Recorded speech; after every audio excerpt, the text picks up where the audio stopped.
SE1. Oferecimento Iguá na sua porta. Cuidado que chega junto. Olá, bom dia para você. Quinta-feira, 9 de outubro, vamos juntos aqui no SE1. A gente destaca que foi mantida a prisão do médico suspeito de praticar crimes sexuais contra pacientes durante consultas. As informações com a repórter Ana Fontes. Ana, bom dia.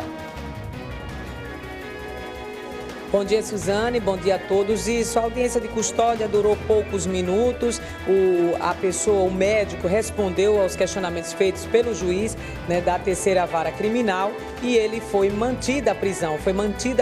E ele já foi levado para a 8ª delegacia e a polícia deve decidir para onde vai ser levado, qual o presídio. Daqui a pouco a gente conversa ao vivo com o advogado do médico para saber detalhes sobre essa audiência que a equipe de reportagem não pôde acompanhar por causa do segredo de justiça. Daqui a pouquinho, Suzane. Certo, Ana. A Polícia Federal cumpre 12 mandados de busca e apreensão em Sergipe durante nova etapa de operação que apura fraudes no INSS. A gente vai falar da manifestação dos ex-moradores de assentamento no Jatobá, na Barra dos Coqueiros. Eles cobram um posicionamento do governo do estado sobre as terras retiradas em 2016 pela Prefeitura da Barra. Você vai ver que a Secretaria de Estado do Meio Ambiente, Sustentabilidade e Ações Climáticas e o Corpo de Bombeiros vão trabalhar juntos para prevenir e combater incêndios florestais. Os detalhes com o repórter Rafael Carvalho. Rafael, bom dia. Suzane, bom dia a todos. É uma parceria que visa principalmente o período do verão, que é quando se tem mais registros de incêndios florestais. A gente traz os detalhes daqui a pouco. Tem um foco nas unidades de conservação estaduais. Suzane. Muito bem, Rafael.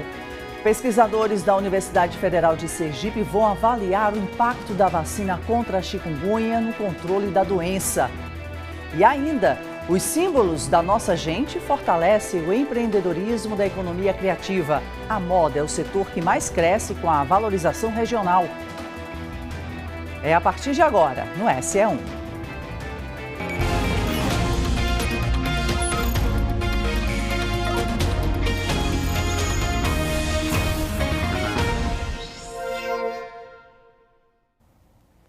O médico suspeito de praticar crimes sexuais contra pacientes durante consultas em Sergipe tem prisão mantida após passar por audiência de custódia hoje pela manhã. A repórter Ana Fontes acompanha e tem outros detalhes para a gente, né, Ana? Isso, Suzane. Bom dia mais uma vez. Bom dia para quem passa a nos acompanhar a partir de agora. O médico endocrinologista, ele dormiu na 8ª delegacia e de lá, no meio da manhã, saiu direto para o Fórum Gumercindo do Bessa, justamente para participar dessa audiência de custódia. Estava acompanhado por policiais, civis e também pelo advogado dele, que está aqui ao meu lado, doutor Nilton Carvalho, ele que vai trazer informações, já que a nossa equipe também não pôde acompanhar, porque o processo ele corre em segredo de justiça, no caso, a prisão. Então, a gente vai conversar com ele para saber como foi essa audiência hoje pela manhã. Doutor Nilton, o seu cliente, ele disse alguma coisa em relação à prisão? O senhor concorda? O senhor me disse que a prisão foi dentro da legalidade, mas não concorda com a manutenção dessa prisão. É isso? Bom dia. Bom dia. Exatamente.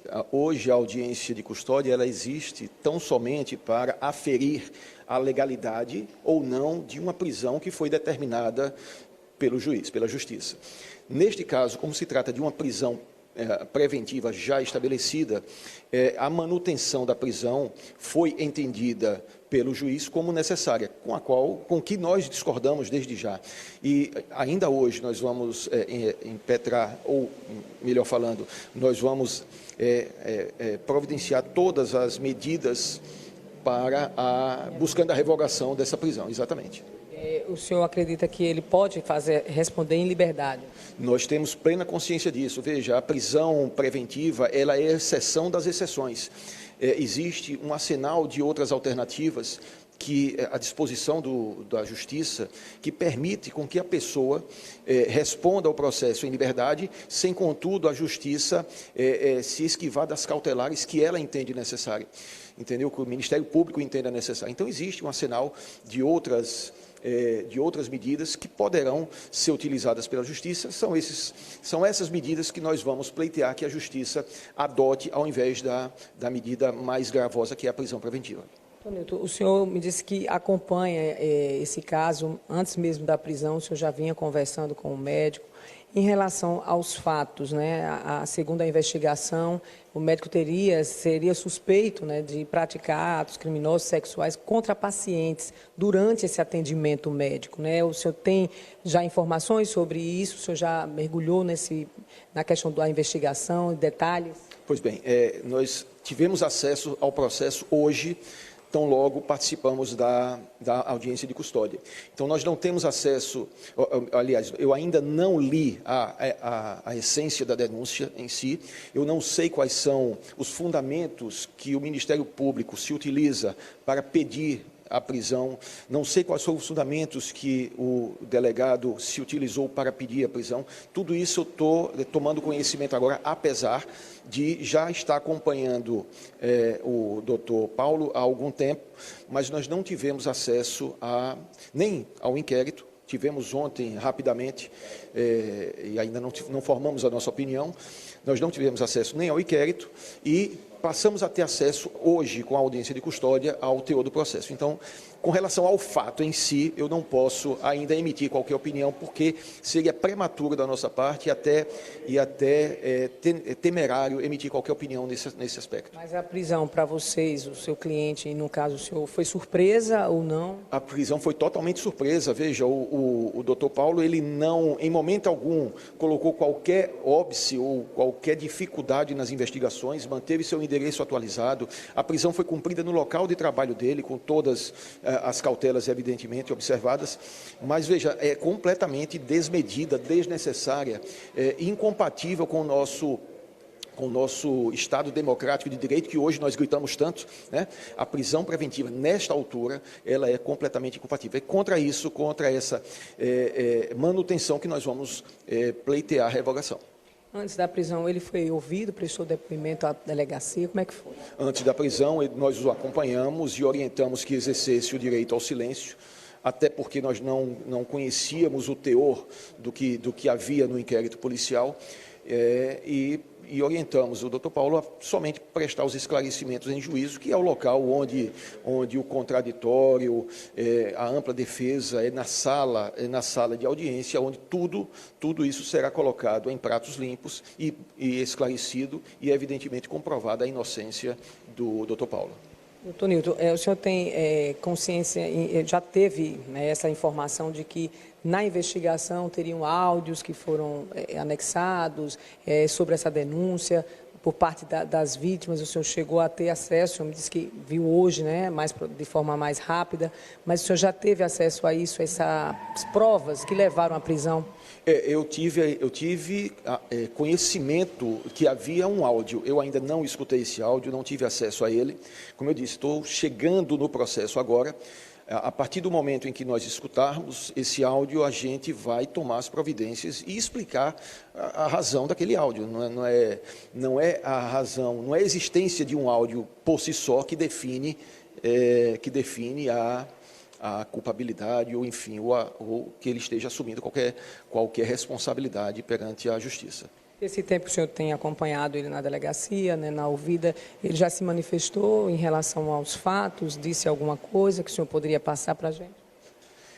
Não, ele evidentemente se manifestou, mas faz parte do nosso sigilo, o processo está em sigilo, em segredo de justiça, nós não podemos comentar, até mesmo para não prejudicar o caminho traçado pela defesa.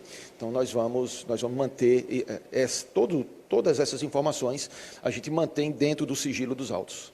O senhor, a sua expectativa é conseguir comprovar que não houve esses fatos? Qual a expectativa do senhor em relação a o próximo andamento? Né? Não tenho dúvida da inocência do Dr. Paulo, não tenho dúvida da inocência dele. Existe algumas situações que precisam ser explicadas, mas que por si só não justificam a ocorrência de nenhum ato criminoso. A gente agradece a participação do Dr. Newton Carvalho, que está acompanhando então na defesa do médico endocrinologista, que foi preso ontem à tarde aqui na capital enquanto trabalhava. Vamos acompanhar na reportagem.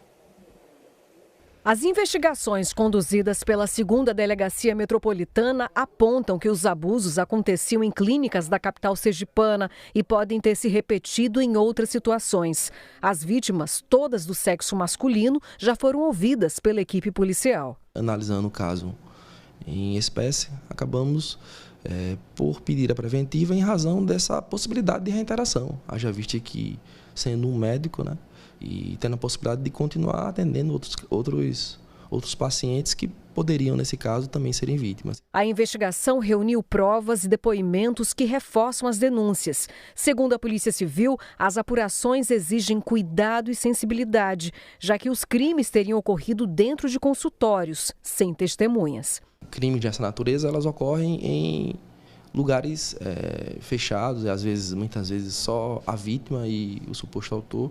E investigações desse tipo é complexa. Ademais, o caso que nós estamos investigando, há também outros elementos de informação, inclusive prints de mensagem e áudios também, que uma das vítimas gravou certa parte da consulta médica. A prisão preventiva foi pedida para evitar que novas vítimas fossem atingidas. A Polícia Civil continua com as investigações e reforça que outras possíveis vítimas devem procurar a 2ª Delegacia Metropolitana ou registrar de forma anônima um boletim de ocorrência. O objetivo é ampliar o alcance das apurações e garantir que todos os casos sejam devidamente investigados. A operação foi batizada de Hipócrates, em referência ao juramento médico que simboliza o compromisso de cuidar e não causar dano. O médico segue à disposição da Justiça. Ele é um médico endocrinologista, que atende em diversas clínicas, inclusive há 2 inquéritos tramitando em clínicas diferentes. Então, ele com certeza é um médico conceituado na sociedade aracajuana e sergipana. E nós conseguimos aí, no meio dessa investigação, preservar a sociedade. Então é isso, Suzane? A gente vai conversar a partir de agora com o delegado aqui da 2ª DM, que é responsável aí pela investigação. Ele foi preso justamente numa clínica no centro da cidade, onde trabalha. E a gente vai conversar a partir de agora com o delegado Gregório Bezerra, ele que efetuou a prisão com sua equipe, e trazer essas informações em relação à investigação que começou há alguns meses. Doutor Gregório, boa tarde. Essa investigação ela começou basicamente a partir dessas denúncias que chegaram desses pacientes. Como é que foi? Boa tarde. Isso. No início do mês de abril, exatamente no dia 2, a Polícia Civil, através da 2ª Delegacia Metropolitana, ela recebeu uma vítima aqui na sede da unidade policial, em que passou a relatar determinadas práticas que poderiam ali ser interpretadas como ilícitos penais, dentro de uma relação médico-paciente. Nesse sentido, as investigações se iniciaram. A gente sabe que hoje os tribunais superiores eles dão uma força à palavra da vítima. Contudo, as investigações, por se tratar de um tema muito sensível, a Polícia Civil teve muita responsabilidade em aprofundar essas investigações. E através de outros elementos de informação, outras provas que foram juntadas aos autos, avançamos nas investigações. E aí apareceu outro caso, outra vítima, narrando que enfrentou circunstâncias muito semelhantes à primeira vítima, envolvendo o mesmo médico, mas já em outra clínica. E aí, dessa forma, a Polícia Civil ela representou pela prisão preventiva do profissional, tendo em vista a reiteração de condutas, para garantir a ordem pública, já que ele continuava a atender pacientes e praticando os atos ilícitos, havia uma chance muito grande de reiteração dessas condutas criminosas. Doutor Gregório, em algum momento, quando o senhor fala em elementos que foram trazidos, provas, seria o quê? Áudios, fotos, algum tipo desses elementos? Sim, conversas da vítima com o próprio profissional, assim como também gravações, né, de áudio, desde que uma das vítimas passou a ver que aquele procedimento, né, era um procedimento que não condizia com o tratamento médico esperado, tendo em vista que o indivíduo, né, identificado como médico endocrinologista, né, passava ali a manusear os órgãos genitais, né, de pacientes do sexo masculino e também em um contexto, né, com outros elementos, falas, né, troca de conversas que faziam ali a autoridade policial entender a materialização de um crime, né, tipificado ali no artigo 215-A do Código Penal, no caso a violação sexual, né, mediante fraude, para a satisfação da lascívia. Nesse caso, sem a anuência, no caso dessas vítimas, né? Sem a anuência, ou pelo menos, né, que a gente pode afirmar com firmeza,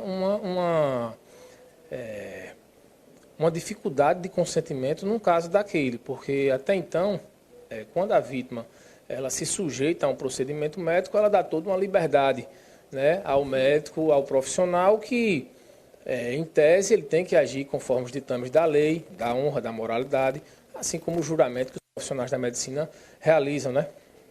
E, em razão disso, também foi o batismo da Operação Hipócrates, justamente por essa relação de cuidado aí entre médico e paciente, que foi violada, né, no caso em tela. E agora veio a confirmação de que ele continuará preso, né? E vocês continuam essa investigação? Quais são os procedimentos a partir de agora?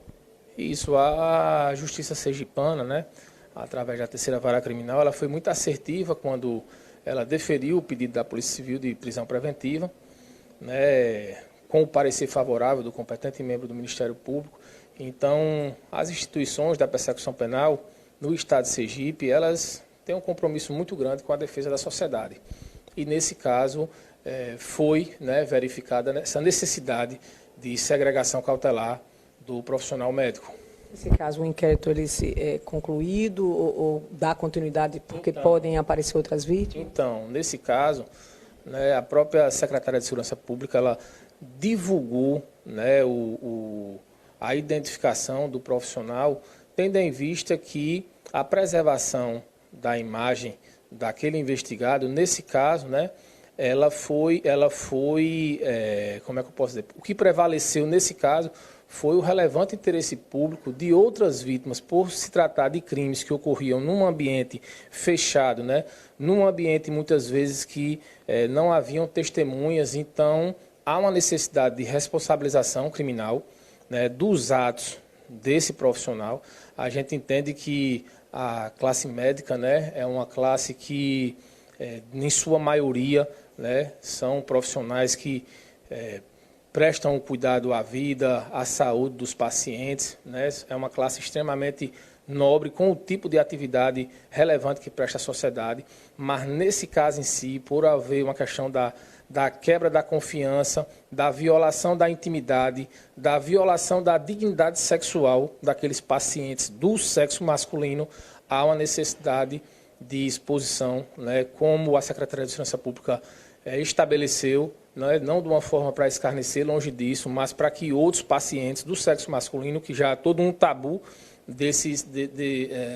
de uma pessoa do sexo masculino enfrentar uma situação dessa e procurar, né, as autoridades para que as providências sejam tomadas. A gente agradece a participação também do delegado Gregório Bezerra, trazendo aí, né, Suzana, essas informações. A gente segue acompanhando o caso para saber quando vai ser essa transferência do médico que foi para a 8ª delegacia, vá para o presídio, e a gente segue acompanhando o caso e buscando aí o esclarecimento de toda a população.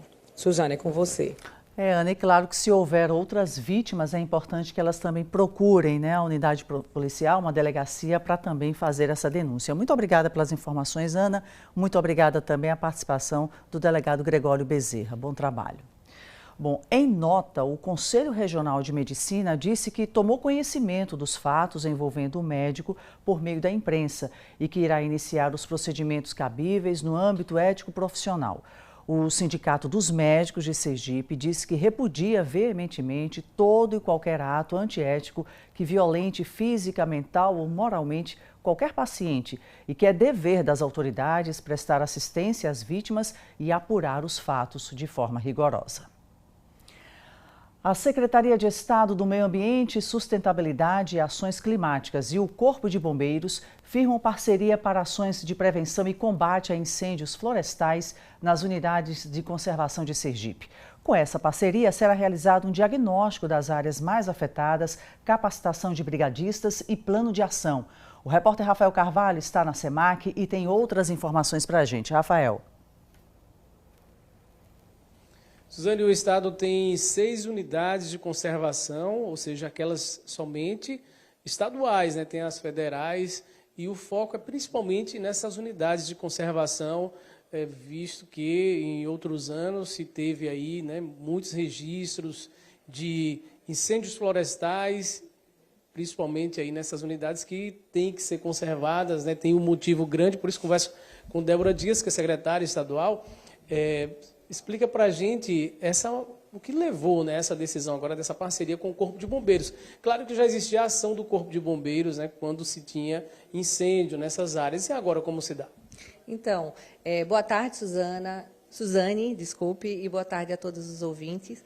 Então, essa é uma grande parceria, né, que a gente está desenvolvendo, né, entre a SEMAC e o Corpo de Bombeiro, né, para que a gente amplie as fiscalizações das nossas unidades de conservação, né, se antecipando também, né, ao verão que está vindo aí, né, para que a gente possa cuidar das nossas unidades de conservação, ter um cuidado mais efetivo, né, e a gente precisa desse somatório, não só do Corpo de Bombeiro, mas da Companhia Ambiental e também do GT, né, que vai nos ajudar, né, nessas fiscalizações, nesses acompanhamentos, né, do nosso bioma, né, de todo o Estado.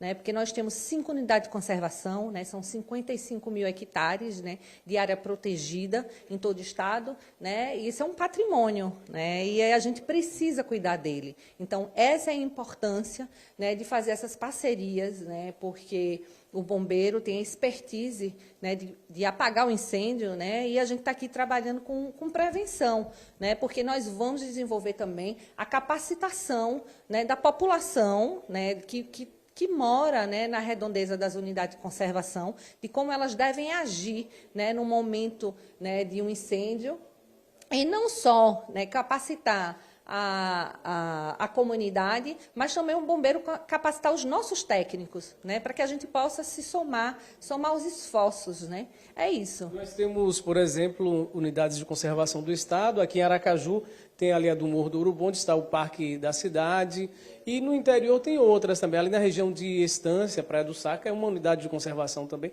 São 5 ou 6 no total? Então, nós temos 6 unidades de conservação, né? Temos a unidade de conservação aqui em Aracaju, que é o Morro do Urubu, que todo mundo conhece, que é onde fica o Parque da Cidade, né? Temos unidade de conservação em Porto da Folha, temos em Capela, temos na região que é a Apaçu, né, com a unidade de conservação aberta, né? E assim, então a gente são 6 unidades de conservação, né, onde a gestão dessas unidades é feita através da SEMAC, né? A gente faz toda a gestão dela, né? A gente implementa o plano, né, o plano de manejo delas, né? E temos também o Parque Marituba aqui na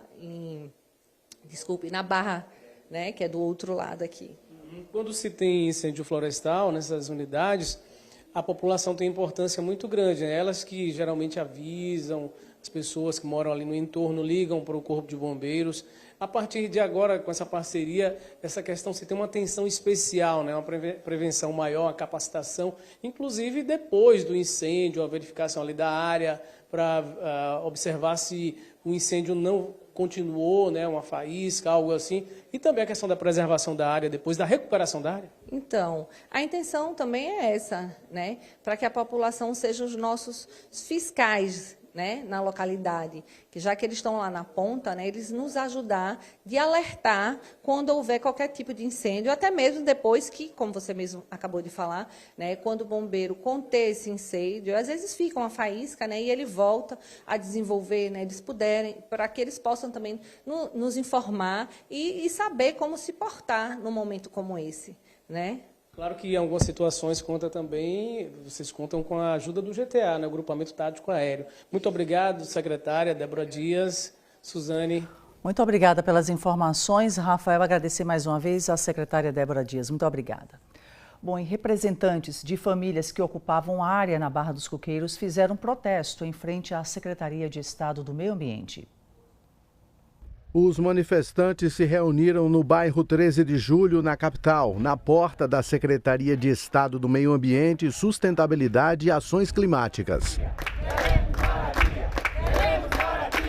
De acordo com representantes do movimento, são 183 famílias, totalizando 732 pessoas que participavam do assentamento Portal dos Ventos, situado na Praia do Jatobá, município de Barra dos Coqueiros. As famílias dizem que chegaram lá em 2010 e 6 anos depois foram obrigadas pela justiça a sair do local porque estariam invadindo uma reserva ambiental. O nosso objetivo não é, eu vou para lá querer invadir para um dia vender. Não é bem isso. O nosso objetivo é a gente querer ficar ali, a gente fazer um cantinho, pelo menos um quartinho, uma cozinha, onde caiba a gente e a gente ir morar ali dentro. É isso que a gente quer. Além da dona Elirene, a Camila e a dona Gardênia também montaram barracos na área há muito tempo, com o objetivo de explorar a reserva extrativista de Mangaba que existia na área. Todas são catadoras. Quando eu entrei ali, não tinha nada.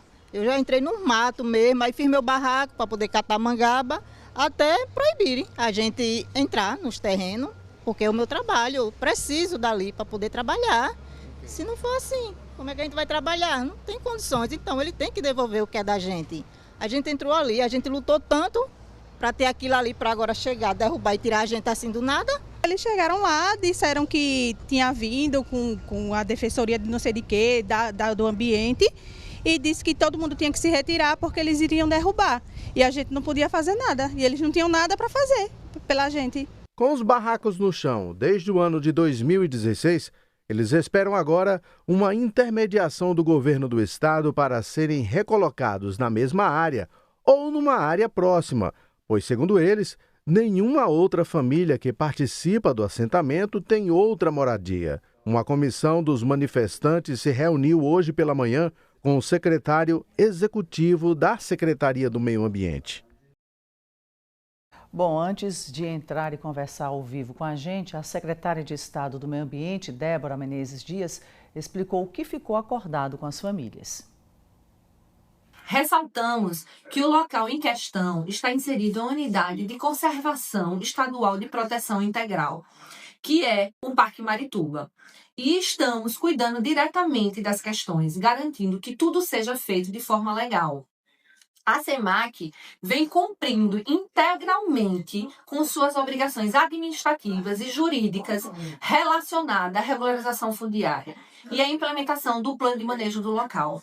Realizamos o cercamento e a identificação da unidade e estamos em andamento do processo licitatório para a contratação de uma empresa especializada que realizará o levantamento fundiário da região.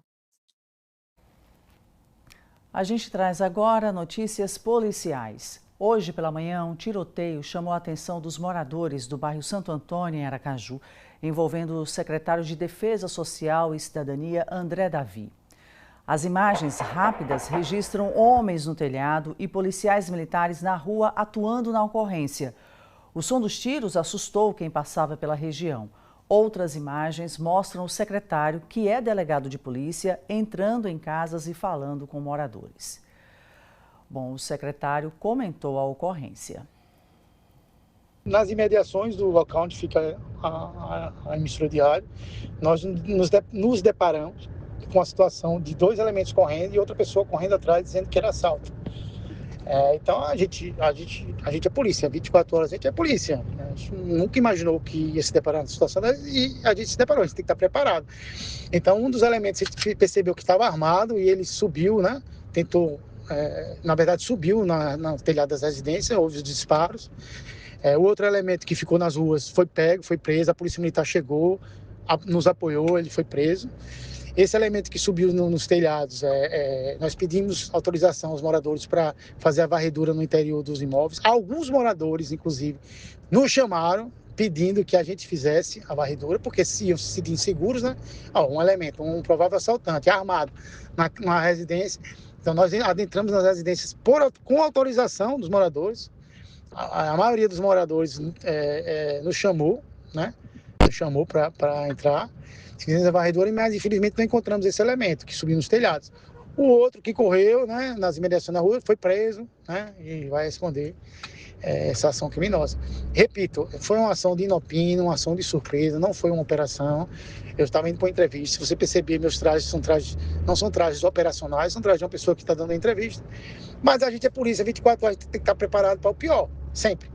E a gente tem a resposta que tem que ser dada.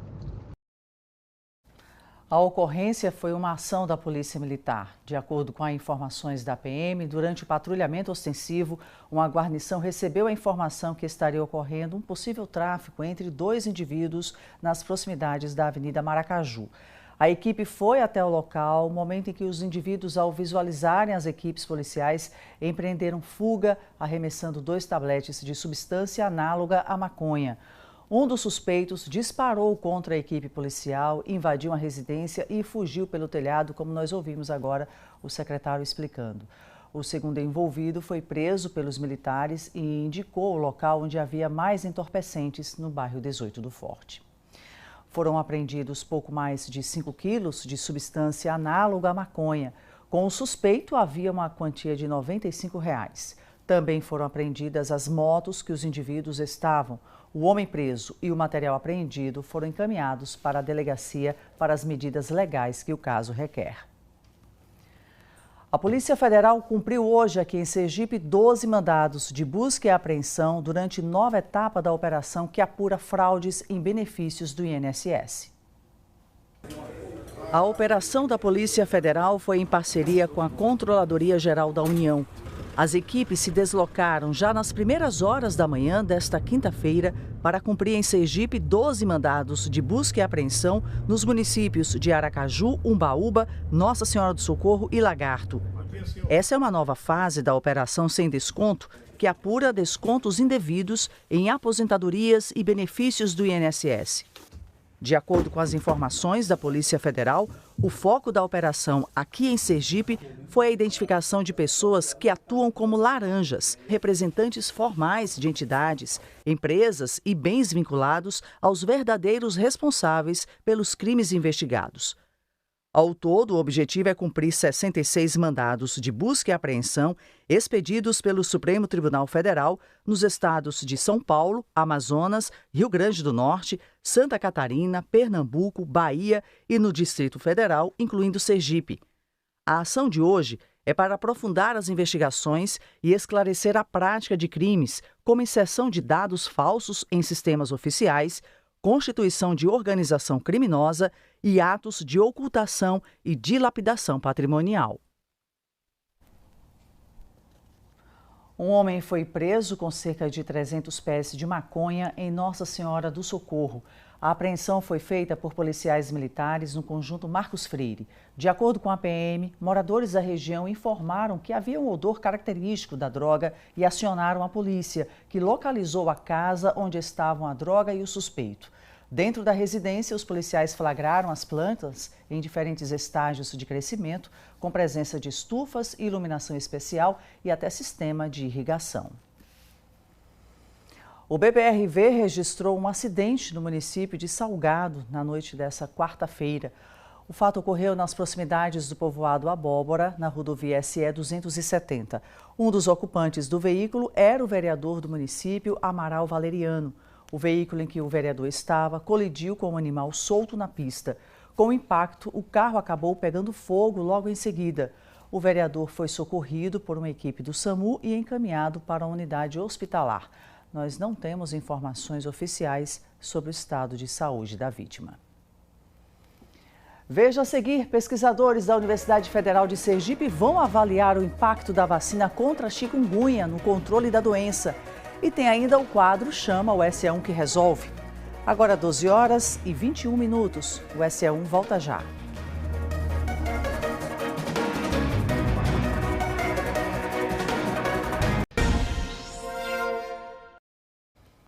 O Instituto Brasileiro de Geografia e Estatística, IBGE, divulgou hoje dados sobre a ocupação de trabalho e rendimentos. Sergipe obteve o maior nível de ocupação da região Nordeste, porém ainda está abaixo da média nacional. O repórter Rafael Carvalho está agora na sede do IBGE em Sergipe para nos ajudar a entender melhor esse levantamento, né? Mas é importante e significativo aqui para Sergipe, né, Rafael?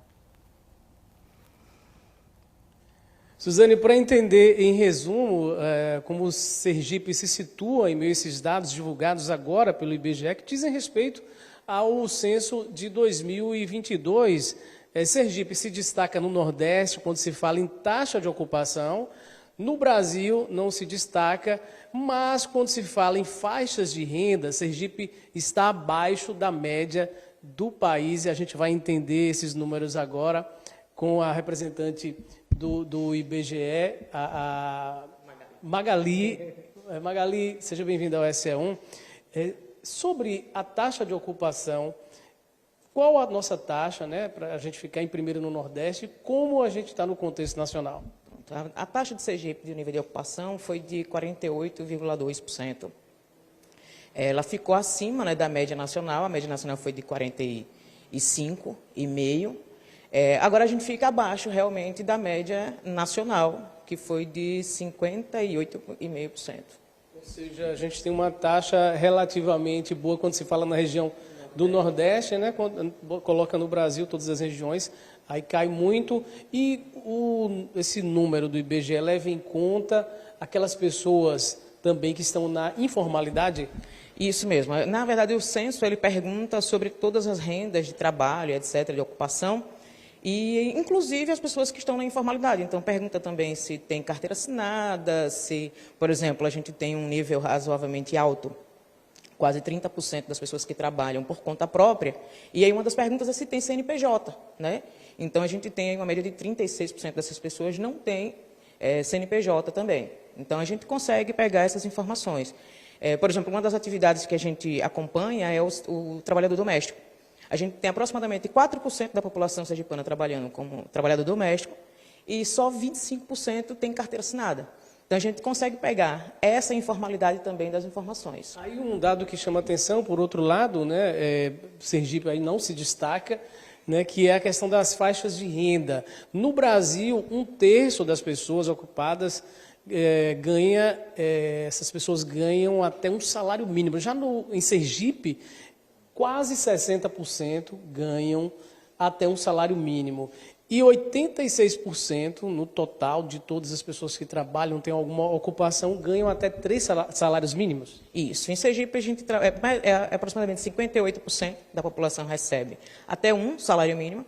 E se a gente expandir isso para até 3 salários mínimos, a gente vai aí, né, para 86% da população, 86,8% da população. Então, essa diferença, né, é um outro dado que o IBGE também traz, que é o índice de Gini, que vai fazer esse cálculo dessa diferença, dessa discrepância entre as pessoas que ganham mais e as pessoas que ganham menos. E aí, nessa situação, que Sergipe também entra aí como um dos piores indicadores do índice de Gini, é o 6º pior indicador do Brasil, ou seja, é uma das economias que é do rendimento do salário, né, rendimento do trabalho, que é mais desigual. Esse índice revela a desigualdade, né, entre aqueles, né, a maioria que ganha, aquela maioria que ganha até 3 salários mínimos e tem ali uma minoria que tem um salário bem alto, ou seja, como ela acaba de falar agora, Sergipe é o 6º nesse ranking no Brasil, ou seja, o 6º mais desigual quando o assunto é renda, ou seja, Suzane, uma minoria, bem minoria, que ganha bem, tem um salário lá em cima, e a maioria tem que ralar todo dia, todo mês aí para ganhar até 3 salários mínimos, né? 86% da nossa população. Então, as pessoas que estão aí fora desses 86 aqui, acaba sendo também, fazem parte de uma minoria. Não reclamem, não reclamem. Suzana. É verdade, Rafael. Essa é a realidade aqui em Sergipe, né? Muito obrigada pelas informações. Agradecer à analista censitária Magali Alves por explicar melhor esses dados aqui para a gente. Muito obrigada, bom trabalho. Depois de muita pesquisa, agora a vacinação contra a chikungunya vai ser iniciada em Sergipe e em outros estados brasileiros. Um dos municípios onde a aplicação das primeiras doses vai ser iniciada é a Barra dos Coqueiros.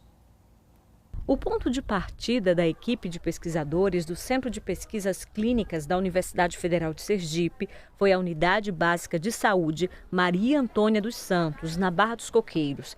Eles estão visitando bairros mapeados pelo Ministério da Saúde e pelo Instituto Butantan, responsáveis pelo desenvolvimento da vacina contra a chikungunya. O imunizante já foi testado e aprovado. Agora o objetivo é avaliar o impacto da vacina no controle dos casos da doença. Com isso, a gente vai saber agora quem já teve e quem não teve. Com isso a gente consegue fazer uma distribuição de cada município, dos 10 municípios do Brasil, Como é que foi a distribuição nesses municípios. Agora a gente vai ter a parte da vacina e vamos fazer o segmento para depois ver o quanto de novos casos de chikungunya vão ocorrer e comparar municípios que não vão ter essa vacinação com esses que estão tendo a vacinação. Nesta primeira fase da pesquisa, o trabalho é feito em campo. A meta é analisar como está a circulação do vírus da chikungunya no município.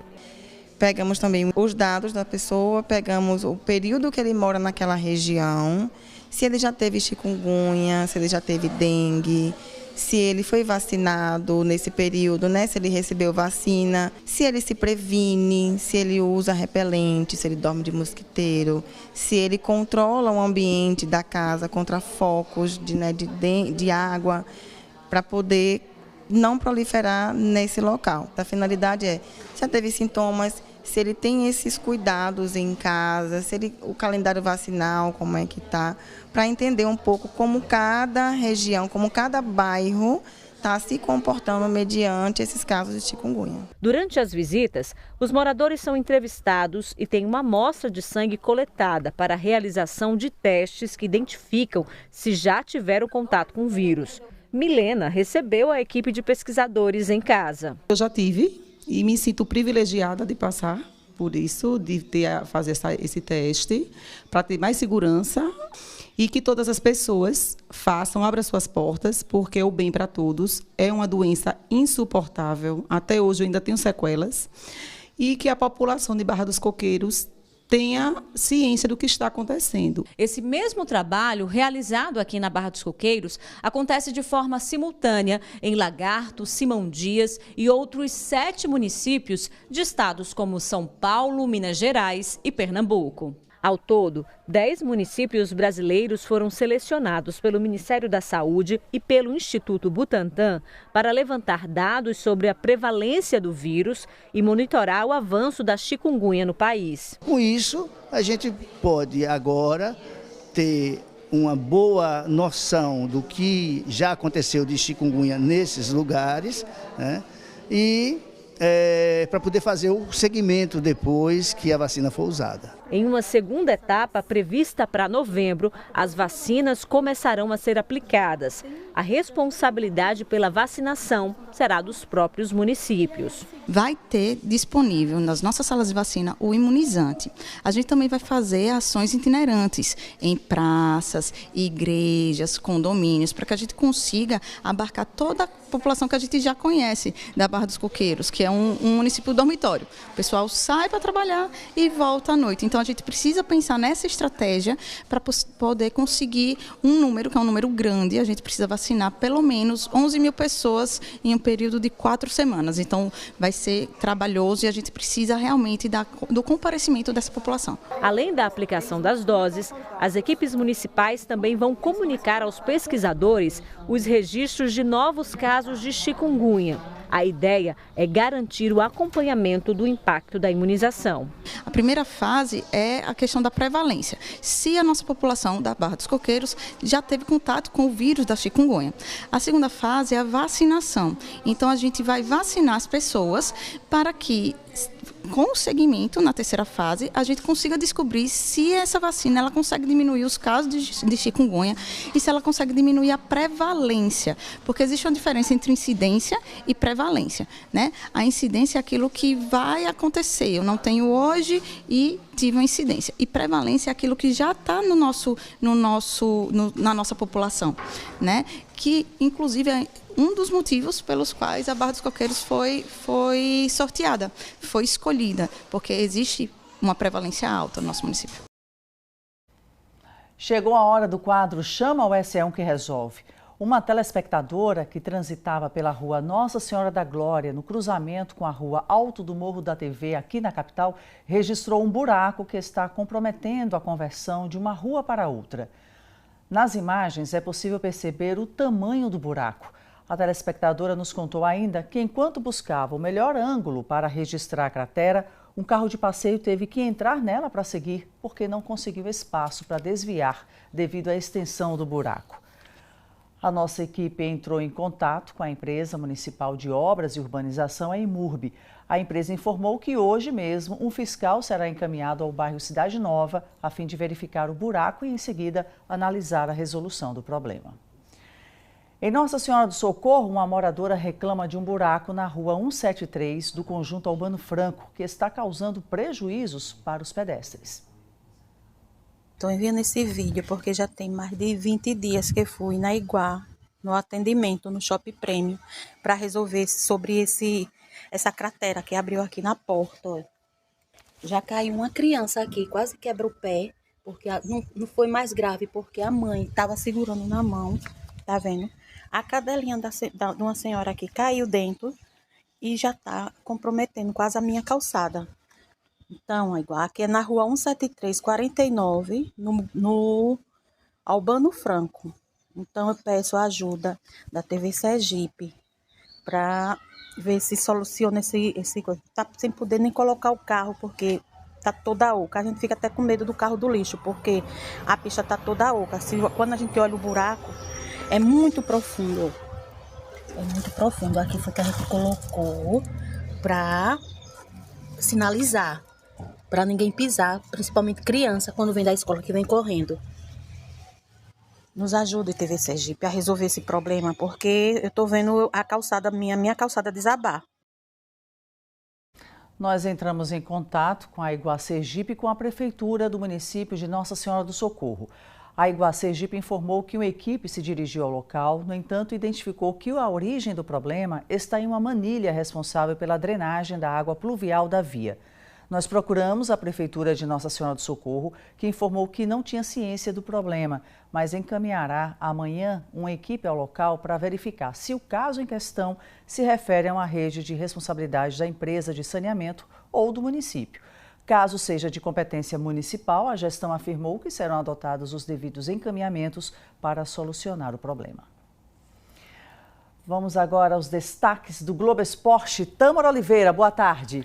Boa tarde, Suzane, boa tarde a todos. O Globo Esporte, como sempre, com muita alegria, com muita informação para você. Entre os destaques, claro, o amistoso da Seleção Brasileira, que acontece amanhã contra a Coreia do Sul, às 8 horas da manhã, na cidade de Seul. Esse amistoso faz parte, da preparação da Seleção Brasileira para a Copa do Mundo de 2026. Na terça tem mais um amistoso contra o Japão, às 7h30 da manhã, em Tóquio. O técnico Carlos Ancelotti tem dito que o Brasil precisa mostrar o bom futebol, o futebol que o Brasil tem. Inclusive, nas entrevistas, ele também diz que o clima é leve, apesar de ser a terceira convocação, o clima entre os jogadores é bem positivo. E isso é bom, Porque facilita, ajuda e colabora para termos bons resultados aí com a seleção brasileira. O Globo Esporte traz também a matéria especial, A gente continua, na verdade, na Semana Especial da Criança, mostrando talentos daqui do estado. Ontem mostramos a Juju Prado, da natação, e hoje será a vez vez do Léo Lima, promessa do futebol. Inclusive, o Gustavo Rodrigues, o nosso apresentador aqui do Globo Esporte, é quem está trazendo essa série especial, participou do desafio ontem e vai participar de um desafio hoje também. Ontem ele perdeu, será que hoje vai dar certo? Bem, a gente fica na torcida aqui, pelo nosso time do Globo Esporte, mas claro, também na torcida pelas promessas do nosso esporte sergipano. Suzane. Muito bem, então, Tâmara, muito obrigada. Ótima tarde para você. Vamos a mais uma pausa para o intervalo. Na volta, vamos falar da primeira captação de órgãos no interior de Sergipe. Agora, 12h39. A gente volta já.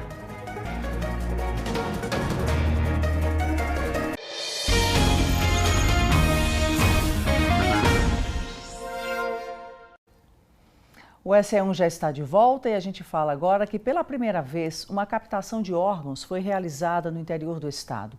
O procedimento que possibilitou a retirada de rins e córneas aconteceu ontem no Hospital Regional de Itabaiana. É um feito importante para descentralizar os procedimentos de saúde mais complexos e que pode ser exemplo para outros municípios. Quem vai trazer esses detalhes desse marco é a repórter Ana Fontes, né, Ana? Muito importante para a gente. Isso, Suzane, como você falou, um marco muito importante, sim, porque descentraliza e também facilita essa questão da captação, já que só era feita na capital. Então, a gente vai conversar a partir de agora com o coordenador da Central de Transplante aqui do Estado, o Benito Fernandes, que trazer essa informação que é realmente um marco e uma alegria, porque começa-se a interiorizar, vamos dizer assim, essa questão da captação, incentivar a doação de órgãos, é isso, né? Boa tarde.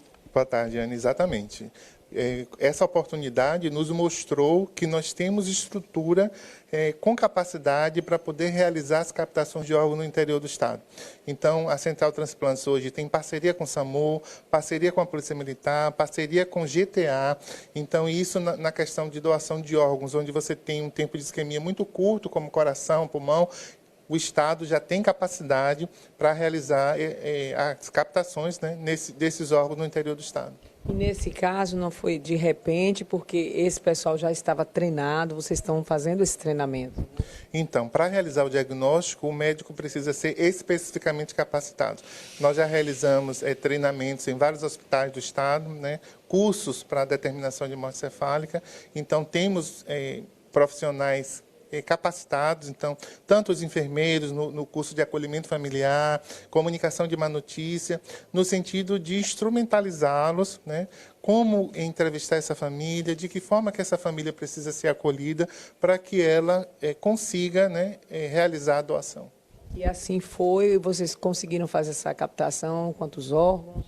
Então, um paciente de 34 anos, é um paciente jovem, ele era portador de paralisia cerebral. E, infelizmente, ele fez uma parada cardíaca. Essa parada cardíaca foi muito prolongada e, como consequência, ele evoluiu para a morte cefálica. A família, de pronto, né, autorizou a doação. Foram captados os 2 rins, que foram enviados para Pernambuco, e as 2 córneas, que serão transplantadas aqui em Sergipe. Agora, por falar em capacitação, no interior do Estado, vocês têm feito esse procedimento. Outros hospitais também em tese, teriam essas condições de fazer essa captação, os regionais, por exemplo? Exatamente. Nós temos o Hospital de Estância, né? Nós temos o Hospital de Lagarto, que também estão capacitados, né, para poder disponibilizar centro cirúrgico e realizar diagnóstico de morte cefálica e, assim, as captações dos órgãos. Nesse tipo de caso no interior, por exemplo, eles entram em contato, como é que funciona no interior? Né? Tem uma central lá, como é que funciona? Então, a notificação de morte cefálica ela é compulsória. O profissional ele tem de informar a ocorrência dessa situação dentro da sua unidade.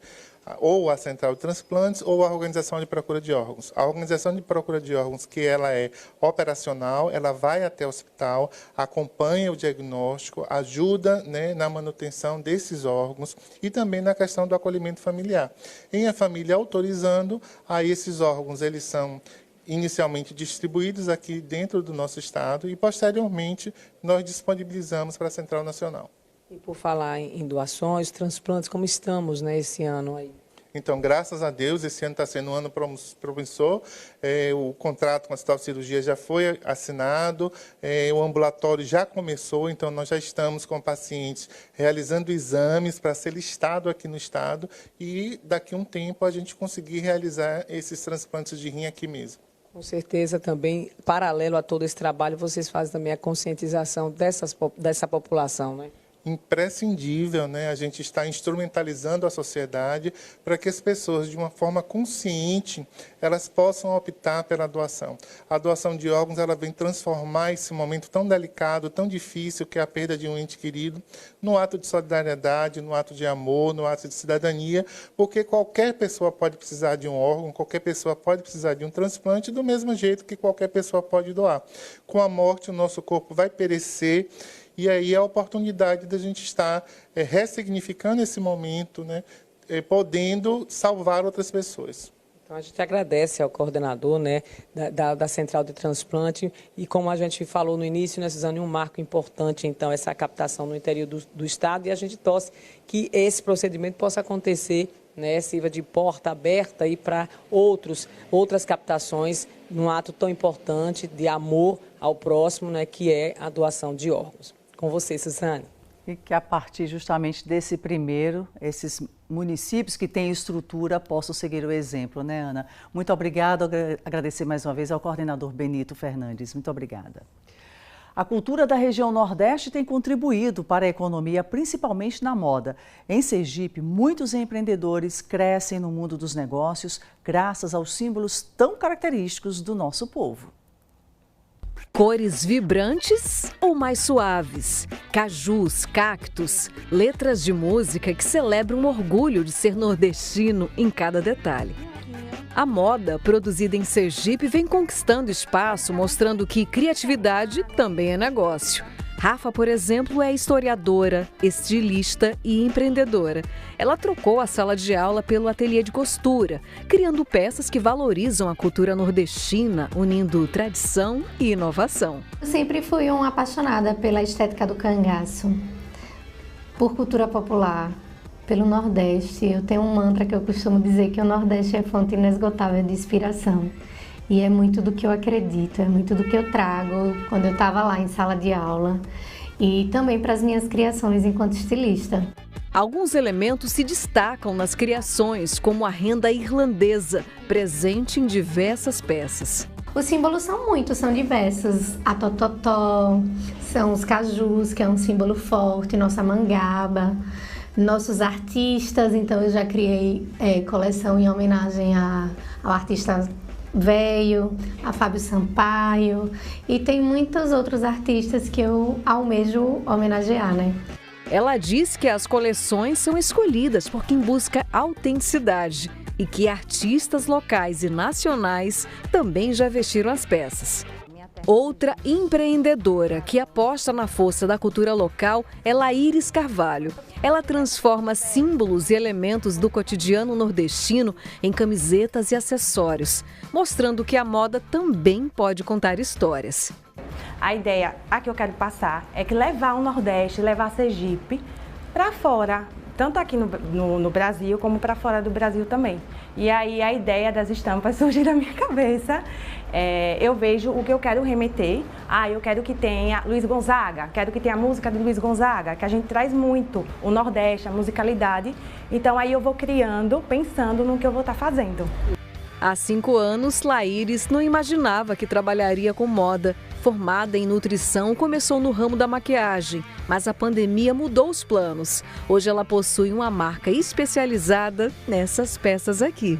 Caju, arara, não pode estar faltando. Porque o caranguejo também não pode estar faltando, viu? Não pode. Atualmente, a Laíris trabalha com 25 estampas que remetem ao Nordeste e essa ideia de sergipanidade. Só que sempre tem alguma camisa que se destaca, que no caso qual é? Seria essa daqui. Olha, fica inevitável a gente identificar o Nordeste por meio da estampa, gente. Só que ela disse que tem sempre uma coleção nova a cada 2 meses. Afinal de contas, são pessoas em busca de algo personalizado, uma moda autoral. Só que mais do que estilo, é uma forma de transformar a cultura em oportunidade. Mas espera, também tem uma peça que é campeã de vendas e já está na cabeça da empreendedora. Os bonés. Porque quando eu comecei também, foi uma necessidade também minha. Eu lembro que eu queria muito um boné que tivesse sergipano, sergipana, e eu não encontrava. E aí eu falei, por que não trazer para minha marca? Por que não trazer para minha loja? E aí foi isso. Acabei trazendo não só o sergipano, sergipana, como outras palavras, o oxo, o oxente, que remetem muito ao Nordeste e a Sergipe também.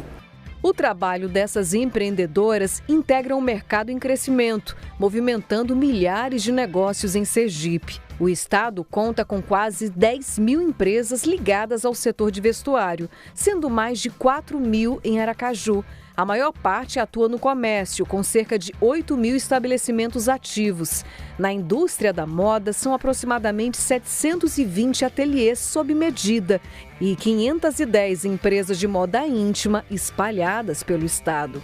A economista ressalta que o crescimento do setor da economia criativa demonstra força e potencial. Tivemos agora esse destaque dentro desse contexto da economia criativa, principalmente na moda aqui no estado, a exemplo de Itabaianinha, onde tem um contexto todo completo lá, o cluster, né, um conhecimento tácito que é passado de geração em geração. Isso desenvolve o estado e cresce consequentemente gerando emprego e renda para toda a região local. Ao transformar talento em renda e identidade em economia, o setor também gera mais empregos. E são os pequenos empreendedores que mais se destacam quando se trata de moda autoral. A grande distinção da economia nordestina no que diz respeito a esse crescimento é que a resiliência do nordestino trouxe o fortalecimento das suas raízes e isso hoje está expandindo para todo o Brasil e até para a exportação. A gente já observa esse crescimento que destaque para Bahia, Sergipe, principalmente Sergipe, por causa desse fortalecimento, dessa criatividade, desse desenvolvimento, reduzindo com certeza todas essas diretrizes que antigamente tinha das desigualdades sociais. Depois do respiro de uma coleção, já surge a próxima, com novas ideias e talentos para mostrar. Cada uma, à sua maneira, costura suas próprias percepções. E, acima de tudo, valorizando a cultura nordestina, algo que elas não fazem com esforço. É um amor genuíno. Como a gente fala dessa coisa de pertencimento, de sergipanidade desde o princípio da marca, acaba que a gente consegue acessar o afeto de muitas pessoas, o coração de muitas pessoas. E foi muito para isso que a marca e as peças foram criadas. Eu tenho orgulho do nosso sotaque, eu tenho orgulho de ser uma empreendedora nordestina, tenho orgulho de ser uma mulher nordestina, muito orgulho. E todo lugar que eu vou, eu quero ir com minha camisa para mostrar que sou do Nordeste, que eu sou de Sergipe.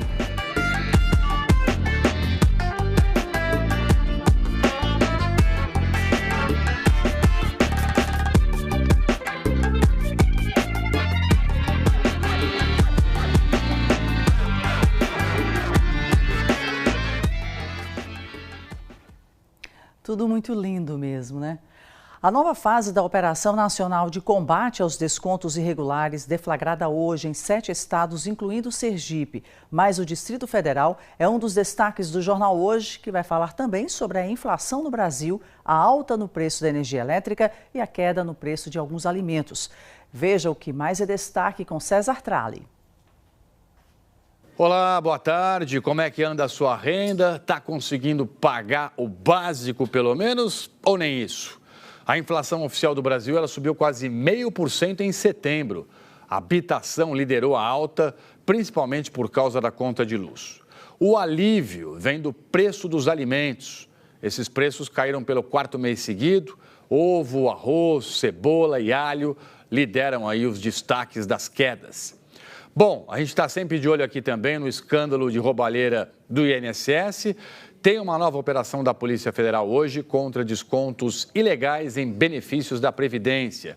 Essa nova fase atinge 3 entidades suspeitas de tirar muito dinheiro de aposentados e pensionistas. São mais de 60 ordens de busca e apreensão em 7 estados e também no Distrito Federal. Tem um outro assunto que a gente está super em cima. Está confirmada para daqui a pouco a chegada aqui no Brasil da primeira carga, o primeiro lote do remédio que combate os efeitos do metanol no organismo. O Fomepizol vai ser distribuído na rede pública de saúde. E olha que legal a reportagem especial que você vai ver logo mais no JH. Durante um ano, nós registramos a rotina, os sonhos, as dúvidas de 4 estudantes brasileiros na reta final do ensino médio. No litoral do Ceará, o Micael vive um dilema. Continua estudando ou trabalha para ajudar a família? Que é de que? Morango, abacaxi e limão. Espero você no Jornal Hoje com tudo isso e muito mais. Não perca, até já. Quinta-feira para ajudar a quem procura um animalzinho desaparecido. Veja como ajudar no quadro Bicho Solto. Essa cadelinha está perambulando pelas ruas do bairro Ponto Novo, na zona sul da capital. O pessoal conta que ela é extremamente dócil e bem cuidada. E por este motivo, eles acreditam que ela deva ter fugido de casa. Se você sabe quem são os responsáveis por ela, ligue para 999615818. Krypton é esse cãozinho que desapareceu da casa onde mora no conjunto Albano Franco, em Nossa Senhora do Socorro. Ele é muito dócil e está fazendo muita falta à tutora, minha gente. 999493615 é o contato para quem puder ajudar esse lindinho a retornar para casa. Esse gato aí é o Neguinho e ele fugiu da casa onde mora na Avenida Pantanal, no bairro Inácio Barbosa, zona sul de Aracaju. Os tutores estão com muitas saudades dele e querem ajuda para reencontrá-lo. Para isso, basta ligar para 99888-9359. Gente, quem continua desaparecido é o Ringneck Zeca. Ele fugiu da casa onde mora no dia 30 de setembro, no bairro Santos Dumont, na zona norte de Aracaju. Quem souber onde esse lindinho está, pode ligar para a tutora pelo 996384006. Pepe é esse cãozinho da raça Pinscher e ele está desaparecido da casa da família tutora na região central de Laranjeiras desde a última sexta-feira, minha gente. Ele tem 12 anos de idade, é um pouquinho agitado, mas é dócil. 981553008 é o contato da família tutora. Gente, esse gatinho charmoso aí é o Sushi e a tutora conta que ele tem 4 anos de idade, é castrado, muito dócil e costuma atender pelo nome. Ele sumiu da casa onde mora, no bairro Aruana, na zona sul da capital.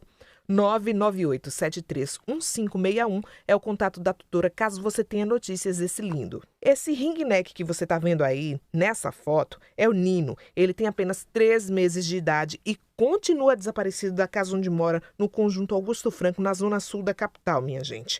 A família tutora está angustiada à procura desse amigo. E quem tiver notícia desse lindo pode ligar para 999690339. E hoje tem notícia boa no quadro Bicho Solto. É que a cadelinha Nina foi encontrada e já está em casa. Graças a Deus, estamos todos felizes e Nina está na casinha dela. E tem mais retorno ao lar, viu, meu povo? O gatinho Thomas, lá da cidade de Estância, foi localizado e a tutora dele é só alegria agora. E com esses lindinhos em casa, agora já são 750 os pets devolvidos ao lar, graças à sua ajuda aqui no quadro Bicho Solto. O SE1 fica por aqui. Na sequência tem o Globo Esporte com Tâmara Oliveira. Outras notícias no G1 Sergipe e também à noite no SE2 com o líder Van Santos. Obrigada pela sua companhia e uma excelente tarde para você.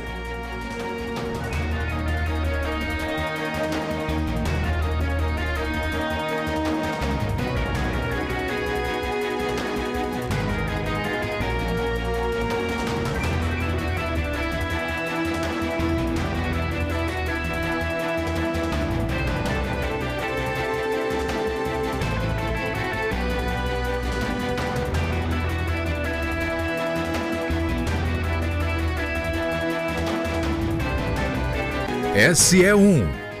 Oferecimento Iguá na sua porta. Cuidado que chega junto.